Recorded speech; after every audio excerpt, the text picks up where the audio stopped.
7 फरवरी 2016 में शुमाली Korea hacker ने बांग्लादेश के सेंट्रल बैंक से $1 अरब चोरी करने की कोशिश की और वो इसमें तकरीबन कामयाब ही हो गए थे।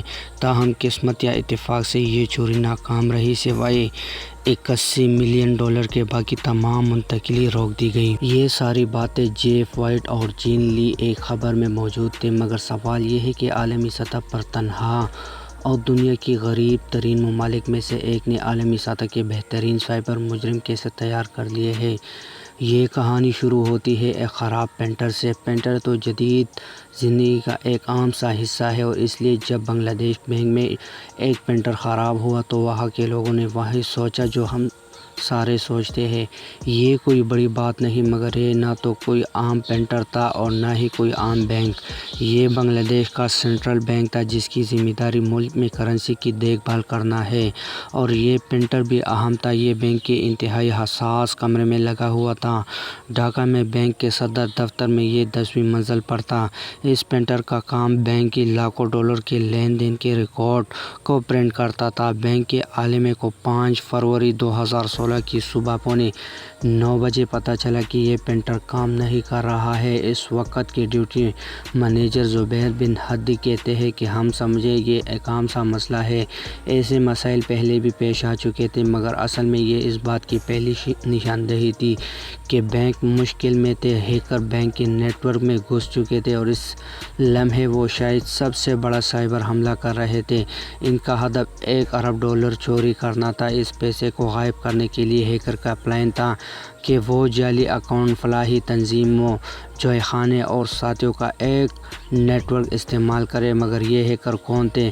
तफ्तीशकारों के मुताबिक इनके डिजिटल निशानात से मालूम होता है कि इनका ताल्लुक शुमाली कोरिया की हुकूमत से था। इतने बड़े साइबर क्राइम के केस में शुमाली कोरिया का मरकज़ी मुलजिम होना कुछ लोगों के लिए हैरानी की बात हो सकती है।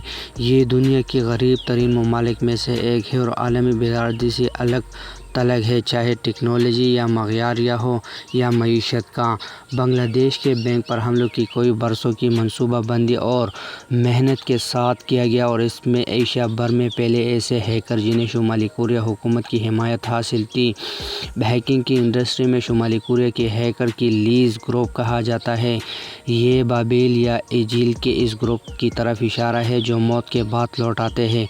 माहिरीन का कहना है कि ये हैकर भी इतने ही मुस्तकिल मिजाज है। जब बैंक के अमले ने पेंटर को दोबारा ऑन किया तो उन्हें काफ़ी परेशान कुन खबर मिली।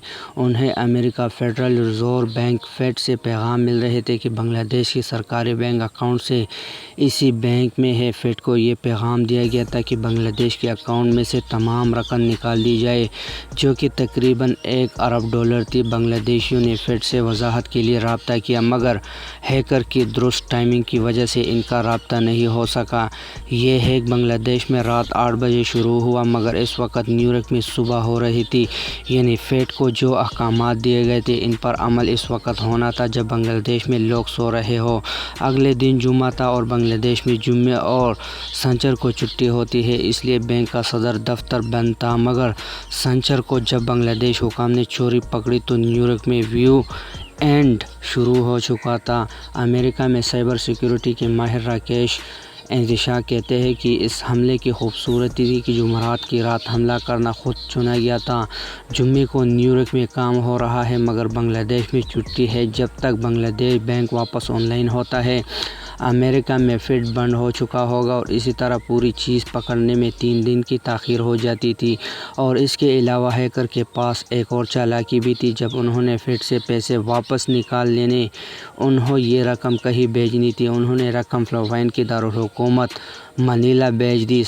2016 में पीर 8 फरवरी को कमरे नए साल का पहला दिन था और एशिया में कई ममालिक में छुट्टी थी। फ़िलिपाइन, बांग्लादेश और अमेरिका के वक़्त में फ़र्क का फ़ायदा उठाते हुए उन्होंने 5 दिन के प्लान के तहत पैसे चोरी करने थे, और इस सब के लिए इनके पास वक़्त भी काफ़ी था। बाद में पता चला कि लीजर्स ग्रुप 1 साल से बांग्लादेश के सेंट्रल बैंक में मौजूद थी।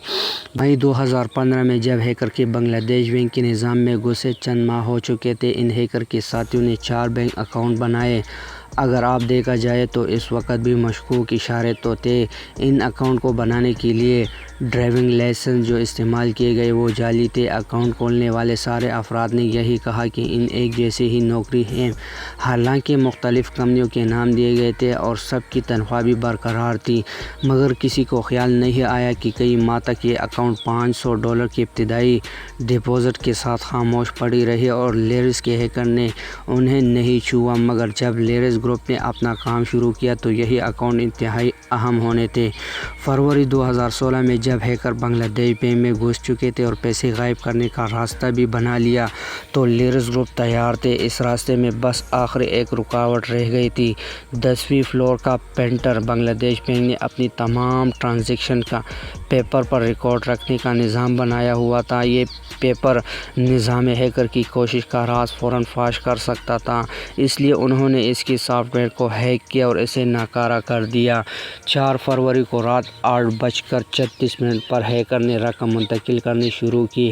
انہوں نے 35 ٹرانزیکشن کرنی تھی جن کی کل رقم $951 ملین تھی، جو کہ بنگلہ دیش کی فیلڈ میں پڑے تقریباً سارے پیسے تھے۔